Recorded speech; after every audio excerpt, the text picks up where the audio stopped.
December 30న Mukkoti Ekadashi. ఆ రోజున తెలియక చేసే కొన్ని తప్పులు మనకు అశుభ ఫలితాలను ఇస్తాయని శాస్త్రాలు చెబుతున్నాయి. ముఖ్యంగా బియ్యంతో చేసిన పదార్థాలు అస్సలు తినకండి. పురాణాల ప్రకారం ఏకాదశి రోజున బియ్యంలో మురాసురుడు అనే రాక్షసుడు నివసిస్తాడని, అందుకే ఆ రోజు అన్నం తింటే రాక్షస ఆహారం తిన్నట్టే అని పండితులు హెచ్చరిస్తున్నారు.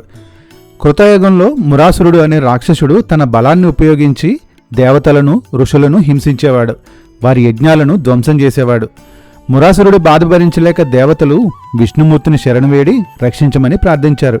అలా విష్ణువు మురాసురుడిపై దండెత్తి ముందుగా రాక్షస సైన్యాన్ని సంహరించాడు. కానీ మురాసురుడు తప్పించుకుని సాగర్ గర్భంలో దాక్కున్నాడు.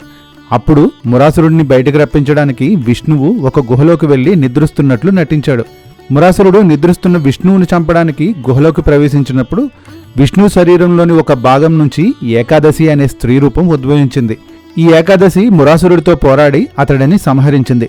మురాసురుడిని సంహరించినందుకు విష్ణువు ఏకాదశిని అభినందించి తాను ఎల్లప్పుడూ ఆమెకు ప్రియమైన దానిగా ఉండాలని, ఆమెను హరిప్రియగా పిలవాలని వరాలిచ్చాడు.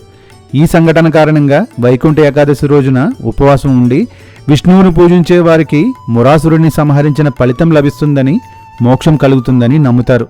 ఈ రోజున ఉపవాసం ఉండడం వల్ల ఉత్తర ద్వార దర్శనం పొందినంత ఫలితం దక్కుతుందని భక్తుల విశ్వాసం. ఓం నమో నారాయణాయ.